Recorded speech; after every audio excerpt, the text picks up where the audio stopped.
अस्सलामुअलैकुम दोस्तों, फिर से हाजिर हूं मैं आपका होस्ट मिस्टर राव एक और डरावनी रात के साथ। पिछले एपिसोड में हमने आशिके जिनजादों की कहानियां सुनी थीं और आप सबका रिस्पांस इतना अच्छा था कि हमने सोचा आज फिर से इस टॉपिक पर बात करनी चाहिए। आज की दोनों कहानियां पाकिस्तान के छोटे शहरों से हैं, जहां लोग अभी भी पुराने रिवाज और मोहब्बत के किस्से याद रखते हैं। ये वाकयात उन जगहों के हैं जहां टाइम रुक सा गया है और जहां प्यार और नफरत दोनों बहुत गहरी होती हैं। आज पहली कहानी मैं सुनाऊंगा फैसलाबाद के एक गांव की और दूसरी कहानी मिसेस राव सुनाएंगी मुल्तान की। दोनों किस्से सच्चे हैं, दोनों में इश्क है, धोखा है और मौत के बाद का इंतकाम भी है। तो सुनिए और अपने दिल की धड़कन सुनते रहिए। ये वाकया है फैसलाबाद के पास एक छोटे से गांव चक नंबर 204 का, तकरीबन 8 साल पहले का। वहां रहती थी एक 19 साल की लड़की जिसका नाम था रजिया। उसके अब्बू कॉटन की फार्मिंग करते थे, गरीब थे लेकिन इज्जतदार लोग थे।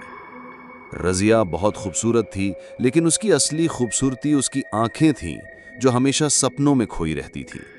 वो बचपन से ही रोमांटिक मिजाज की थी, उर्दू के नॉवेल्स पढ़ती थी और फिल्मी गाने सुनते सुनते सपने देखती थी। उस गांव में ही रहता था एक लड़का शाहिद, 26 साल का, जो सिटी में जॉब करता था बैंक में। पैसे वाला था, इंग्लिश बोलना जानता था और शक्ल भी अच्छी थी। गांव की हर लड़की उसके पीछे पागल थी। शाहिद की नज़र जब रजिया पर पड़ी तो वो भी उसके हुस्न का दीवाना हो गया। लगा कि उसे एक चैलेंज मिल गया है। वो जानता था कि रजिया सीधी साधी लड़की है, आसानी से फंस जाएगी। शाहिद ने रजिया को प्रपोज किया कॉलेज के बाहर। कहा, रजिया, मैं तुमसे सच्ची मोहब्बत करता हूँ, तुम्हें अपनी जिंदगी बनाना चाहता हूँ। बेचारी रजिया को लगा कि उसकी फिल्मी कहानी शुरू हो गई है। वो शाहिद के प्यार में अंधी हो गई। रोज मिलना, फोन पर घंटों बात करना, चुपके चुपके गिफ्ट्स लेना देना। 3 महीने बाद शाहिद ने कहा, रजिया, हमें पेरेंट्स को बता देना चाहिए, मैं तुमसे निकाह करना चाहता हूं। रजिया खुशी से पागल हो गई। घर जाकर माँ बाप को सब कुछ बता दिया। पेरेंट्स परेशान हो गए क्योंकि वो जानते थे कि शाहिद अमीर घर का लड़का है, उनके स्टेटस से ऊपर। बेटा रजिया, उसके अब्बू ने समझाया, ये लड़के सिर्फ टाइम पास करते हैं, हमसे कोई रिश्ता नहीं करेगा। लेकिन रजिया ने कहा, अब्बू, शाहिद सच्चा है, वो मुझसे निकाह करेगा। अगले दिन रजिया ने शाहिद को पेरेंट्स की बात बताई। शाहिद ने कहा, डोंट वरी जान, मैं सब हैंडल कर लूंगा। लेकिन उसके बाद शाहिद का बिहेवियर चेंज होने लगा। फोन कम करने लगा, मिलना कम हो गया, एक्सक्यूजेस बनाने लगा। 1 महीने बाद पता चला कि शाहिद की मंगनी हो गई है लाहौर की एक डॉक्टर लड़की से। जब रजिया को पता चला तो उसका दिल टूट गया। वो शाहिद के पास भागी। शाहिद, तुमने मुझसे कहा था कि तुम मुझसे निकाह करोगे। शाहिद ने ठंडेपन से कहा, देखो रजिया, वो सब बच्चों का खेल था, मैं तुमसे निकाह नहीं कर सकता। तुम गांव की लड़की हो, मैं सिटी का लड़का हूं, समझो बात को। रजिया की दुनिया उजड़ गई।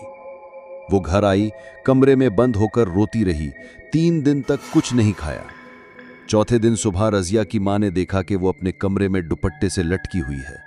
नोट में लिखा था, शाहिद ने मुझे धोखा दिया है, मैं इस दुनिया में नहीं रह सकती, लेकिन मैं उसे माफ नहीं करूंगी। गांव में बहुत अफसोस हुआ। रजिया को कब्रिस्तान में दफन कर दिया गया। शाहिद को जब पता चला तो वो परेशान हुआ, लेकिन सोचा कि टाइम के साथ सब ठीक हो जाएगा।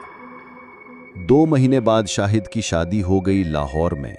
हनीमून के लिए मर्री गया, लेकिन वहां से वापस आने के बाद अजीब चीजें शुरू हुई। पहले तो सिर्फ रात को होता था। शाहिद को लगता जैसे कोई उसे देख रहा है। नींद में वो रजिया की आवाज सुनता, शाहिद, क्यों धोखा दिया मुझे। फिर दिन में भी होने लगा। ऑफिस में काम करते वक्त अचानक रजिया की तस्वीर कंप्यूटर स्क्रीन पर आ जाती। कुलीग्स को कुछ नजर नहीं आता, सिर्फ शाहिद देखता। शाहिद की नई बीवी डॉक्टर सना को भी अजीब महसूस होने लगा। कहती थी, शाहिद, घर में हमेशा कोई और भी है जैसे, मुझे डर लगता है। एक रात डॉक्टर सना बाथरूम में थी जब अचानक लाइट ऑफ हो गई। अंधेरे में उसे किसी लड़की के रोने की आवाज सुनाई दी, ये मेरा घर है, ये मेरा शौहर है। सना चिल्लाने लगी। जब शाहिद आया तो लाइट चालू थी, लेकिन सना का हाल देखकर समझ गया कि रजिया आ गई है। मामला और बिगड़ा जब शाहिद का छोटा भाई आसिफ घर आया यूनिवर्सिटी से। आसिफ को भी नजर आने लगी एक लड़की जो दुपट्टा ओढ़े हुए रहती थी घर में। भाई, ये कौन है जो रोज घर में रहती है? आसिफ ने पूछा। शाहिद का गला सूख गया। उसे पता चल गया कि अब रजिया सिर्फ उसके लिए नहीं आई, पूरे घर को तंग कर रही है। आखिर में शाहिद एक पीर साहब के पास गया। पीर साहब ने कहा, बेटा, तुमने किसी मासूम लड़की का दिल तोड़ा है, उसकी रूह को सुकून नहीं मिल रहा, तुम्हें उसकी कब्र पर जाकर माफी मांगनी पड़ेगी। शाहिद गया रजिया की कब्र पर, रोया, गिड़गिड़ाया, माफी मांगी। उस रात रजिया आखिरी बार आई थी। शाहिद, मैं तुमसे बहुत मोहब्बत करती थी, तुमने मुझे मार दिया, अब मैं तुम्हें जिंदा नहीं छोड़ूंगी, हर खुशी जो तुम लोगे मैं बर्बाद करूंगी। इसके बाद से शाहिद की जिंदगी नर्क हो गई। डॉक्टर सना ने डिवोर्स दे दिया, जॉब चली गई स्ट्रेस की वजह से, फैमिली ने घर से निकाल दिया। आज वो गांव में ही रहता है, अकेला, और लोग कहते हैं कि वो पागल हो गया है। रजिया अभी भी उसके साथ है। लोग कहते हैं कि अगर आप उस गांव में जाएं तो रात को एक लड़की को शाहिद के घर के आसपास घूमते देख सकते हैं। अस्सलामुअलैकुम लिसनर्स, मैं हूं मिसेस राव। आज जो स्टोरी मैं आपको सुनाने जा रही हूं वो मेरे नेबर फराह की है, जो फैसलाबाद में रहती है। ये स्टोरी 2021 की है, जब कोविड लॉकडाउन चल रहा था और लोग घर में बंद थे। फराह और उसका husband Bilal newly married couple थे और उन्होंने एक पुराना हाउस रेंट पर लिया था फैसलाबाद के सिविल लाइंस एरिया में। ये हाउस 1950s में बनाया गया था और काफ़ी स्पेशियस था, लेकिन रेंट बहुत कम था, जो उन्हें सस्पिशियस लगा। जब उन्होंने लैंडलॉर्ड अंकल महमूद से पूछा कि रेंट इतना कम क्यों है, तो उन्होंने कहा कि प्रीवियस टेनेंट्स जल्दी रिलोकेट हो जाते थे पर्सनल रीजंस की वजह से। फराह और बिलाल को लगा कि शायद एरिया की लोकेशन की वजह से। हाउस में सब कुछ नॉर्मल था, एक्सेप्ट मास्टर बेडरूम में एक बहुत पुराना मिरर था जो वॉल पर परमानेंटली फिक्स था। ये मिरर विक्टोरियन स्टाइल का था, ऑर्नेट ब्रॉन्ज फ्रेम के साथ, और बहुत हैवी था। मिरर का ग्लास थोड़ा येलोइश था एज की वजह से। फराह ने मिरर को हटाने की कोशिश की क्योंकि वो मॉडर्न डेकोर चाहती थी, लेकिन मिरर वॉल में परमानेंटली सीमेंटेड था। अंकल महमूद ने कहा कि ये मिरर हाउस का ओरिजिनल पार्ट है और इसे हटाया नहीं जा सकता। पहले कुछ वीक्स नॉर्मल थे। फराह घर की सफाई कर रही थी, ऑनलाइन जॉब कर रही थी और बिलाल ऑफिस जाता था। लेकिन फराह ने नोटिस किया कि मिरर के सामने खड़ी होते वक्त उसे अनकंफर्टेबल फील होता था। एक दिन जब फराह मिरर के सामने रेडी हो रही थी तो उसने देखा कि मिरर में उसकी रिफ्लेक्शन थोड़ा डीले से आ रही थी। जब वो हाथ हिलाती तो मिरर में रिफ्लेक्शन 2-3 सेकंड्स बाद हिलती। फराह ने बिलाल को बताया, लेकिन बिलाल ने कहा कि शायद उसकी इमेजिनेशन है। फिर फराह ने नोटिस किया कि मिरर में समटाइम्स ऐसे एक्सप्रेशंस आते थे जो वो नहीं कर रही थी। अगर वो स्माइल कर रही होती तो मिरर में सीरियस एक्सप्रेशन होता, अगर वो सीरियस होती तो मिरर में स्माइल होती। एक रात फराह बाथरूम जा रही थी और मिरर के पास से गुजर रही थी। अचानक उसने देखा कि मिरर में कोई और पर्सन खड़ा है, एक middle aged woman in 1960 style dress. Farah scream करके बिलाल को जगाया। बिलाल ने मिरर चेक किया लेकिन कुछ नहीं देखा। उसने कहा कि फराह का स्ट्रेस है, लॉकडाउन की वजह से, लेकिन फराह को यकीन था कि उसने कुछ देखा है। अगले दिन से फराह ने नोटिस किया कि मिरर के रिफ्लेक्शन में रूम का लेआउट डिफरेंट था। मिरर में फर्नीचर डिफरेंट पोजीशंस में था, वॉल्स का कलर डिफरेंट था और समटाइम्स मिरर में 1960 स्टाइल डेकोर नजर आता था। फराह ने ऑनलाइन रिसर्च किया और पता चला कि mirrors can act as portals to different time periods अगर उन्हें स्ट्रॉन्ग इमोशनल एनर्जी एब्जॉर्ब करी हो। पुराने मिरर्स स्पेशली डेंजरस होते हैं क्योंकि उन्हें जनरेशंस ऑफ पीपल यूज करते हैं। एक दिन फराह मिरर के सामने मेकअप कर रही थी जब उसने देखा कि मिरर में उस मिडिल एज्ड वुमन ने उसकी तरफ हाथ बढ़ाया।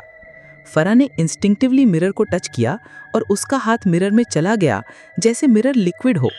फराह पैनिक हो गई और हाथ वापस खींचा, लेकिन उस इंसिडेंट के बाद उसे लगा कि मिरर उसे पुल कर रहा है।